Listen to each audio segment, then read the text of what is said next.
family? It's your girl Moshua, Loriel, aka Molo, and you guys know we are back with another In the City exclusive interview. And today we have none other than award-winning producer and director, Mr. Malik Buie. How you doing, darling? Thank you for getting my last name right. And listen, I practiced. No, listen, because I'm horrible with names. So I made sure. I was like, is she gonna say my last name?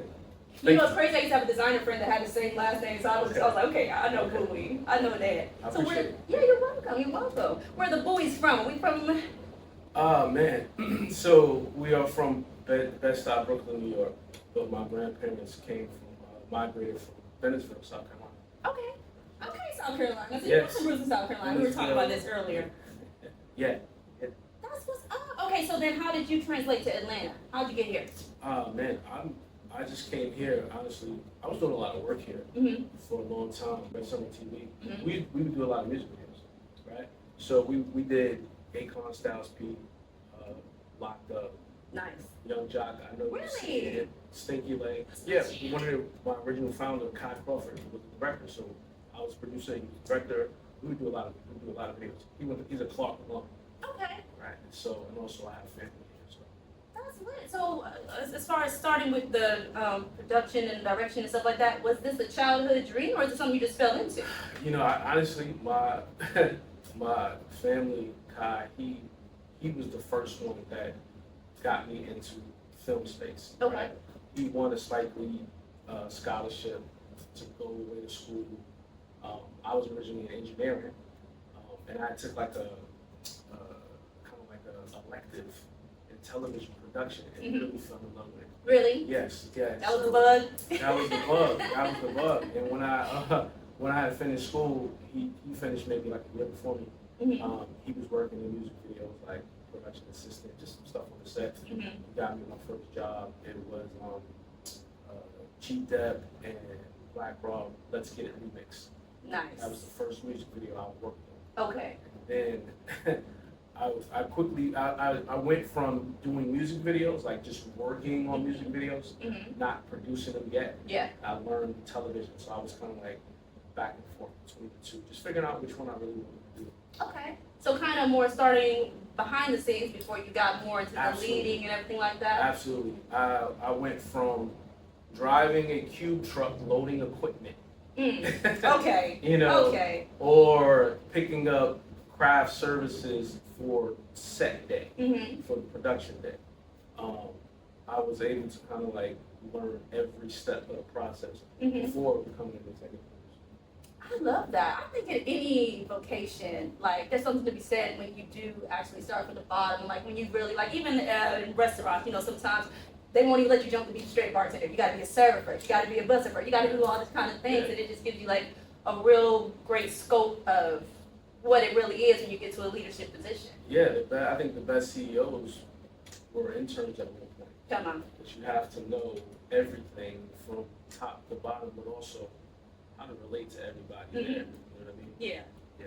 And then you can talk your mess because I did it. I did this. I went through that already. Right, exactly. So then where did you get the confidence to actually get into the leadership? Because there's so many creatives, I feel like, that, you know, they have these gifts and, you know, they get comfortable in doing what they're doing, but they're scared to take on the leadership roles because you got the accountability, you got all eyes on you got to be in the organization. So, like, what gave you the confidence to be like, you know what, I can do this. I can be at the head of these things now. Yeah, so I think that one thing was sometimes you're forced, Mhm. right? Things change, things pivot.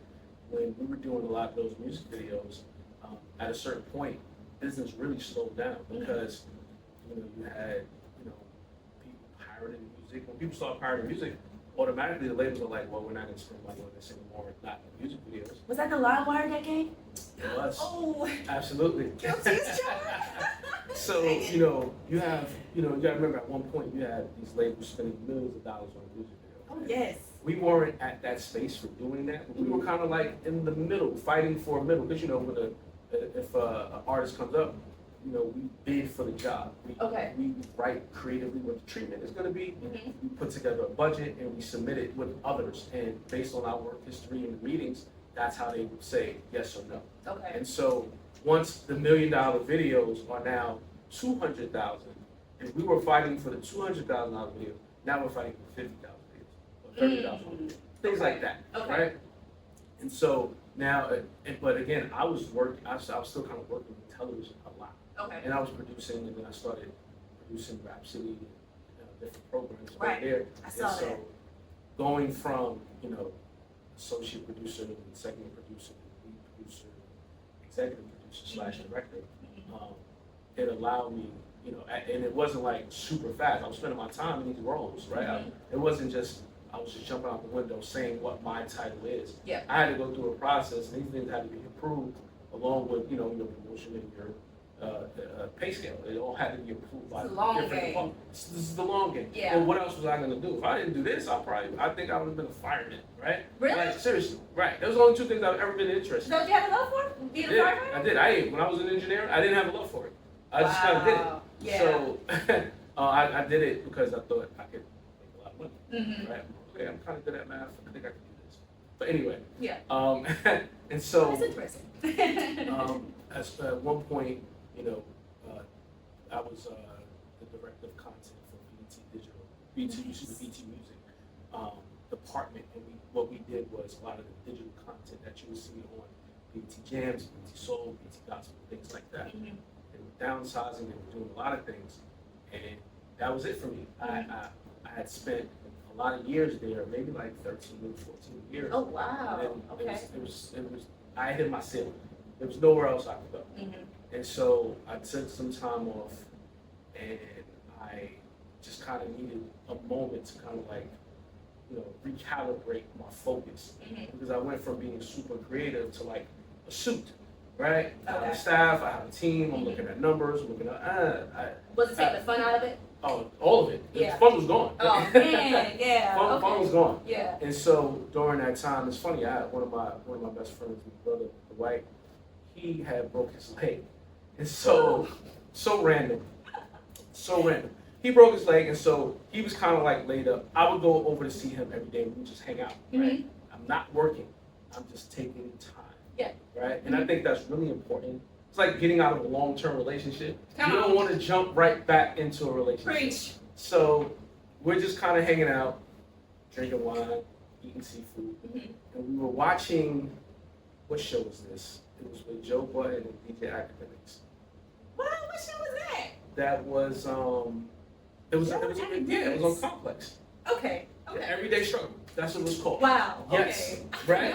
But Yeah, yes. dang, But it was huge when it came It was out. huge. Right. Yeah. And I was saying to myself, I was saying to Dwight, I was like, yo, bro, I think I want to produce something like this. This is like really dope. You know what I mean? I'm tired of what I used to do. And honestly, that show was kind of like, it was ahead of its time. You know what I mean? Everybody's doing these Oh, podcast you're shows. right. Yeah, trying to start a podcast Right. system. Exactly. Yeah. And so, and what happened during that time, that's when I said, look, whatever it is I do from here on out, I'm going to have total autonomy.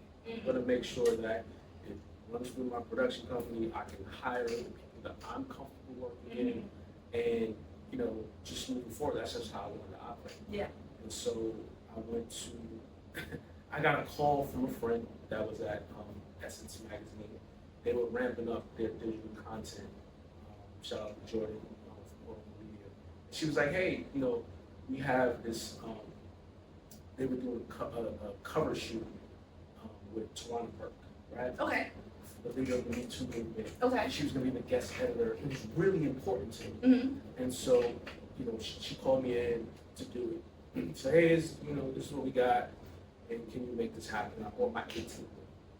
Okay. Listen, I I bought bought my 18, yes, and we killed it. Okay. And then the next day they were like, so we have, I think it was something with, what's his name, Will Packer.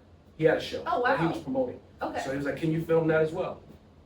We filmed that as well. This had to And be it- early Will Packer too. Well, this was, what was this? This was, he had a show with Nephew Tommy, some dating show. or whatever. Okay. Okay. And so that started the relationship with Essence. And it went from there to doing some of their documentary content. Okay. And now we kind of like co-executive produce the Essence Festival that streams on Hulu. Love that. And Okay. So, Okay. Stephanie Dunn, who's like, leads the charge creatively over there. But that was just one of the projects that one of the platform/partnerships that we created, Okay. over at Red Summer to kind of like do what we really wanted to do, Mm-hmm. which was like, do amazing things in the content space from a premium level for our culture. Love that. So what Red Summer? What is that? What is that name about? What is that? Where'd that come from? So, it's really Red Summer photo plays. And Okay. photo plays means, like, in early movies, there were photos that played. And so that's why we picked. So, but Red Summer TV is just kind of a subsidiary. Gotcha. So, yeah. Gotcha. And, yeah, we've been very fortunate to have partners from, BET, Molo, and stuff complex. We've had an opportunity to touch every platform. Yeah.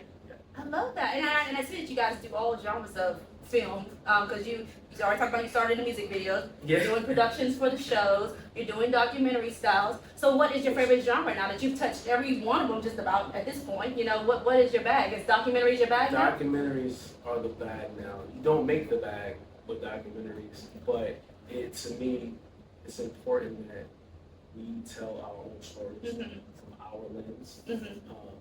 And there are so many stories that need to be told. I've always been a documentary fan, even as a kid. Yeah.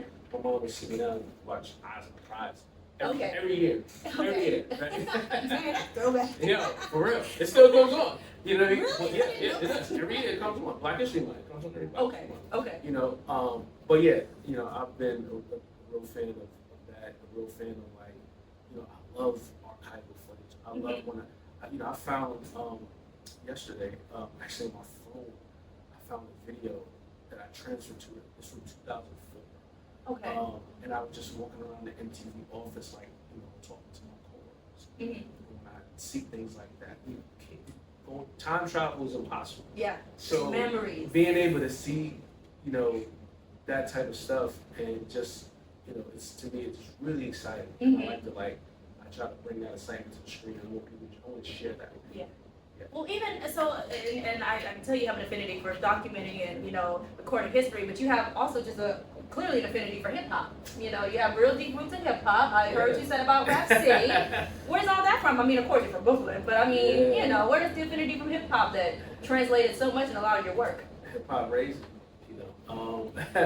I think that from being a kid, hearing the song "Basketball" by Curtis Blow. I was a young kid. Instantly in my head. And then, Rakim, his line, thought I was a donut, tried to glaze me.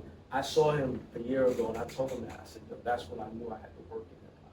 Really? I couldn't rap. I could never rap, right? Me and my cousin Kyle would go, we would hang out at his dad's house in New Jersey, and we would put on a Grand Puba instrumental and try to rap.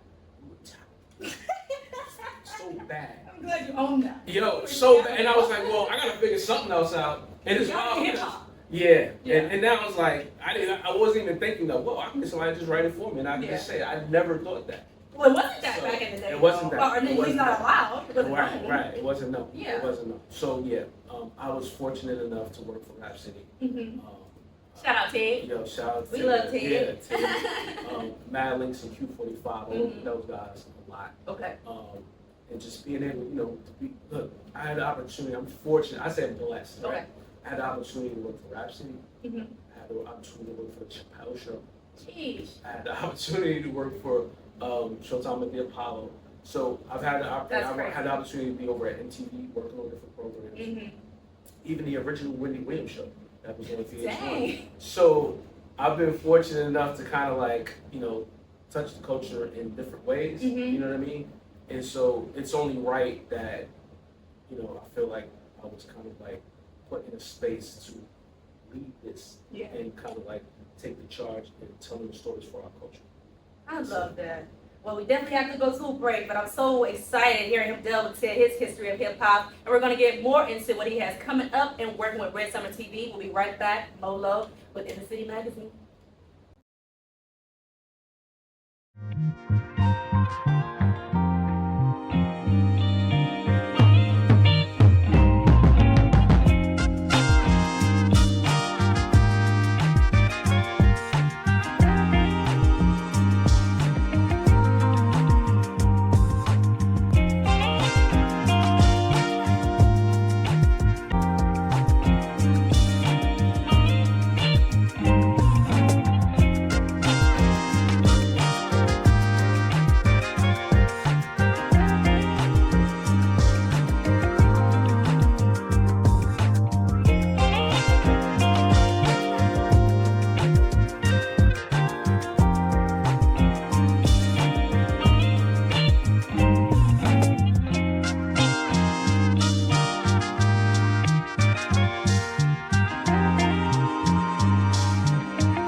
What's up, family? It's your girl Moshua Loriel, aka Molo, and we are back with more In the City magazine featuring Malik Buie. And we just delved into a little bit of how he got his start and his love and his affinity for hip hop. I want to delve more into Red Summer TV because you've had the opportunity to do some really incredible projects. I know you said the documentary is your bag. I saw you were part of the Al Green project. Oh, that's my favorite project. Was that your favorite one? Absolutely. How was that? Al Green. I mean, that's Like let's be real, yeah. Right? So it's funny because the good Reverend Al is very much down to earth, man. Mm-hmm. So down to earth, like there's nobody like you have to like call him. Like then he doesn't have people, right? He doesn't have like, oh, who's his manager? They're like, no, he'll call you back. And so I did that project for BMI, the publishing company. Mm-hmm. They were celebrating his 50th anniversary of those two albums, Love and Happiness. I can't recall the other one, but he released those two albums in one calendar year. Okay. And so it was the 50th anniversary. They were like, hey, we want to really do something special. Let's go down to Memphis and interview him. Yeah. So I'm like, okay, bet, let's do it. And shout out to Lindsay from BMI for making that happen. Mm-hmm. And we go down there a week prior, just kind of like I want to scout it. I want to see what it is. He has his own church, mm-hmm. and he's a preacher at his own church. Yeah. So I'm thinking like, well, maybe we could do it at the church. And it was like, nah, he doesn't really like filming there. But I go to church, and I don't go to church regularly. Uh-huh. I go to the church, and it's just amazing. Like he it walks was out, different feelings. feel it. Okay. I felt it. Okay. I understand when people say they're like, they went to church and I felt it. Yeah. I felt it's it. Energy. Right. It's energy, for sure. And he comes out and, it's not like, he's right there. You touch him. You know what I mean? And so he gives a sermon. He sings. It's an amazing voice. Still. I love that. So the next week we go back and we film in the same recording studio that he did those two albums. Mm-hmm. Same microphone. Oh, man. That's Everything crazy. is there. Even 3 of the original producers for the album, right? Yeah. And so they have this Coca-Cola box that's kind of like a wooden box. Mm-hmm. And so like on that song, when they count it in and they step, boom, boom, boom, for Love and Happiness, that box is still there. Shut up. That's and awesome. they literally step on it. And they said, well, we were just counting the song in, mm-hmm. but it sounded good, so they just left it. Okay. Al comes in, pulls up in his Rolls Royce. Come on, Rolls Royce. He's Listen. And so he has to get ready. They're like, oh, Al needs help tying his tie. Can you help him? I'm like, absolutely. It's Al Green. Yeah. But, Reverend Green is an amazing man. Mm-hmm. He's meant so much to the culture. Mm-hmm. Every hour from our parents, aunts, grandparents, love him. Iconic. Right. Cross-generational. Exactly. Yes. So just meeting him and documenting that meant a lot to me. And it's like my mom was putting me on the phone with her friends to talk about it. Oh, man. Yeah. So, mom was going crazy, wasn't she? Crazy. Absolutely. She was going crazy. I took my mother to dinner for her birthday, and so we're all at dinner, we're hanging out. I told her to bring all her friends, and then she looks down the table, so tell everybody about Al Green. So the girls was in it, honey. Yeah. Tell us. So yeah, like that's one of my favorite projects. Absolutely. Okay, so I know when you're doing documentaries like this, you can't get it all. You can't put it all in there. You gotta cut some stuff out. Is there anything that you feel was left out of the documentary that was something pivotal for you, or something you found interesting that you weren't able to put into the film? When you do documentaries on musical figures mm-hmm. like Al Green, unfortunately you can't clear all of the music a lot of the times. Gotcha. Because of budgetary constraints. Mm-hmm. So that's probably like the biggest part to it. You know what I mean? We would have loved it. That documentary was like kind of like a short. It wasn't like a full length. Gotcha. I would love to make it at least an hour and a half. Yeah. But because there's so much of a story to tell. Too much. There's a lot more to tell. There's more people to talk to mm-hmm. and whatnot. So, mm-hmm. but yeah, it's funny because I think there's parts of it that we haven't like put out. I may just throw it on the Red Summer TV YouTube channel. Man, they want the exclusive. They want to see because you it's always something left out. Like, dang, I want to left out. If it was this good, I wonder what wasn't put in there. Yeah. So tell me, when you're in a documentary process, I know that it's a long thing. You got to gather the information. You got to do the research. Like, I feel like what you do requires a lot of patience, which I don't have to, I'm ADHD, I don't have the attention span, I hardly do these shows half the time. Like, but to do a documentary, is there ever a time that you felt like giving up? Like it was just taking too long? Did you ever lose patience on a project? Like, so the documentary that's out now, Tale of the Tape, How to Mixtape, definitely gotta get into that. I worked on that for 10 years. Jeez. Maybe over 10 years. You know what I mean? Wow. Like, if you look like those scenes, that the archival that's in there, I was a camera operator when I was recording a lot of those. So Kendrick got his show, J. Cole in the Park, Big Sean. That Future interview was one of his first interviews ever on television. Right. Because I was working at BET and we took him to a park just to interview him. And then at the tail end of it, I was like, okay, so I got my project. And we're going to talk about mixtapes. You know what I mean? Yeah. And so I had been working on that project so long. There were points when I was like, is this shit going to come out?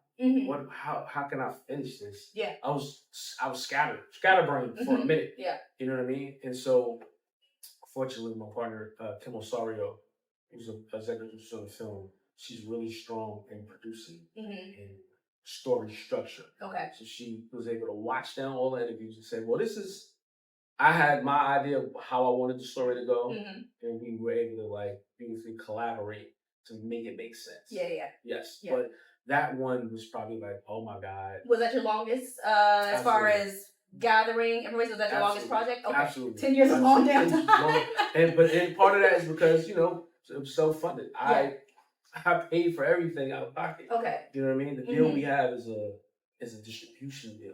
Okay. We own and control the IP for it. And we have a split based on, what the distributor, how they're able to like leverage it on other platforms. So there was nobody just saying, hey, well, here's some money, go do it. Yeah. And owning it. No, Yeah. I wanted to own it. It's my baby. Mine's like Mine. Yes. I love that. So and being the historian that you are at this point, like you said, you catching early Kendrick, early J. Cole and stuff like that. So how do you feel when you see all these exciting things happening now, like with Kendrick and Drake? And, let me tell you. So that interview with Kendrick, performance B-roll you see, we filmed that here in Atlanta, right? Okay. He came to Atlanta for the BET Hip Hop, but he wasn't a part of that weekend because he only had Section 80 out, the mixtape. I was cool with Drama, DJ Drama, right? And Drama had a party/show that night. He says to me, "Yo, bro, I got to show you. Wanna go?" Yeah. I'm like, cool. Drama's name is on the marquee. He's the only one. Okay. It's at performing was 2 Chainz, Big Sean, Sahara the Prince, and Kendrick and Dom Kennedy were the co-headliners. And around what year was this? Around generally. 2010. Okay, 2010. Okay. Something like that. Okay. Somewhere around there. Okay. Definitely somewhere around there. Okay. You know what I mean? Yeah. And so I'm just going there with my camera to capture everything because I'm just documenting the process. Yeah. You know what I mean? So seeing all these guys as the huge mega stars that they are, it makes perfect sense because at the end of the day, like Kendrick was a really smart, thoughtful, respectful person. When you're like that with people in the industry, you don't know where anybody's ever going to end up. Yeah. You know what I mean? Yeah. I enjoy every time. I had the opportunity to interview Kendrick several times. Yeah. Right? Because he also did a Music Matters tour with BET at a certain point and went on the road for like maybe 10 days. And we documented that for the network. Okay. But it's not a surprise that he's like that. And it's not a surprise that with Drake either. You know what I mean? Because, honestly, because, I've never felt the love from Drake. Okay. For Black media. Okay. You know what I mean? Yeah. I think that he's always leveraged himself to like, well, what's the biggest look? Okay. But, So you felt the presence, but you didn't feel the love. I've only seen him on BET twice. Once was 106, I was there. That's a good point. And another one when he did the Young Money, what did he do? They did like a Young Money medley performance for the awards. Okay. But other than that, I mean, think about it. He gets awards all the time. He's never there. That's true. That's true. I never thought about that. Dang, see, that's why we need historians like you to keep it straight. I was there. I saw it. I was there. You know what I mean? But Yeah. you know, no disrespect to son, but Yeah. I just think that I just didn't feel love. Understood. I'll see it. So Understood. with all this going on, I'm not surprised. Yeah. I feel that. You know, we all have our strong opinions about our art, stuff like that. But one thing I will say is I do love the diversity of hip hop, and I do love how we're getting love from all different regions. You've seen it from, you know, all the way back to the early 2000s, stuff like that. How was it witnessing the transition of, I don't know if it's the right to say the transition of power, but you know, like the powerhouse of hip hop right now is Atlanta. Yep. It's always moved around though. It's always moved around. What is that? What was in your view? What is that? Seeing hip hop always translating to different regions and different regions having their shine and their moments. And you know, I'll say that you know, traveling the world is the greatest experience because you get to witness everything. Right. Mm-hmm. Growing up in Brooklyn, what I thought was hip hop wasn't what I saw once I was able to travel. Mm-hmm. The first college I ever went to was Grambling State. Okay. And when I went there, that's when I found out E40 was. Okay. And what I'm like, they're putting this on. It's dope. Right. How can I have not heard of this? I am hip hop. You know what I'm saying? And then fast forward to years later, you know, working at BET, that's when hip hop was like, that's when Nelly was huge. And St. Louis was the region. And then it moved to Atlanta. Yeah. Right? To me, it's all good. It's all, you know, hip hop is supposed to be the voice of the voiceless. And us telling our stories. Yeah. Us controlling our, you know, our narrative and entertaining. So to me, no matter where it's at, as long as it's dope, I'm for it. Yeah. Yeah.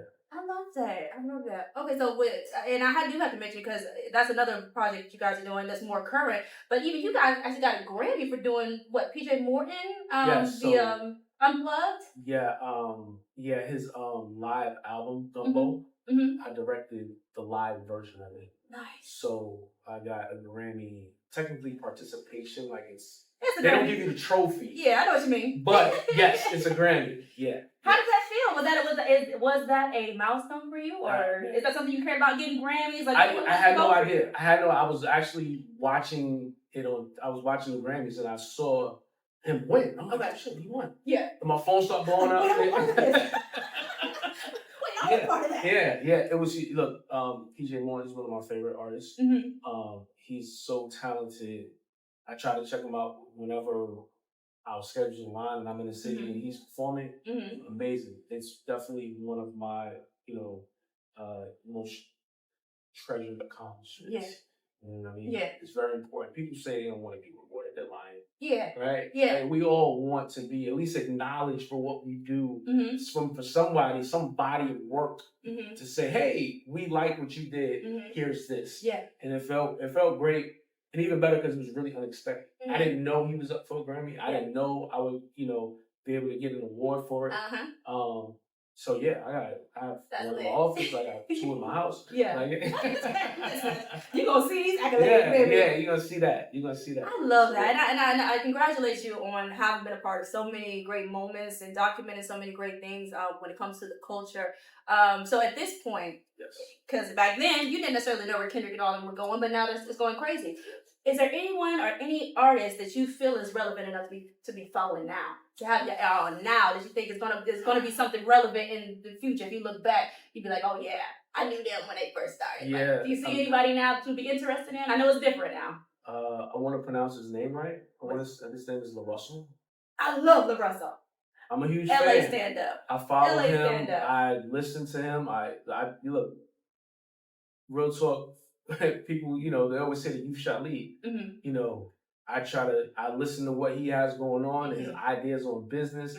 You know, I even try to incorporate into what I'm doing, just, you know, to pivot and make sure Red Summer stays like, you know, young enough. I don't want to be young, but we just want to on a cutting trend of things. You know what I mean? Yeah. If it's a new app or a new platform that we need to be a part of or something like that, and how he handles his business, and I'm a fan of his. Yes. I think he's great. Smart guy, great energy. Oh man, amazing. Amazing. Magnetic. And he can spit. At the end of the day, when doing Rhapsody, it was always important. Every guest did not go into the booth. LaRussell would be in the booth. I love that. And I'm sorry, second person told me to be with. Oh, I love him. Yeah. Not only he's super dope, not only he's such a presence, he's a family man. Yes, he is. He's just such a good representation. Gang of kids. Right? They ain't stopped yet. Okay, Yes. I got to wrap it. Yes. I can talk to you all day. Yeah. But so right now, are we promoting Tale of the Tape, Yes. How the Mixtape Revolutionized Hip Hop. It is on Amazon Prime. It is on Spectrum. It is on Verizon. You can go to taleoftheTapeFilm.com. There's links so you can watch it. Go to Red Summer TV, YouTube. There's behind the scenes clips. And it's actually coming to more platforms on, I believe, the 19th, but we'll be posting about it. Like, it'll be on Tubi, it'll be on Freebie, it'll be on a lot more platforms. So please go watch it. Won't be disappointed. I love it. Well, once again, congratulations. That is 10 years of y'all better appreciate what he did today and what he's culture. All the sisters with Red Summer TV has been an interview with Malik Buie. We're out.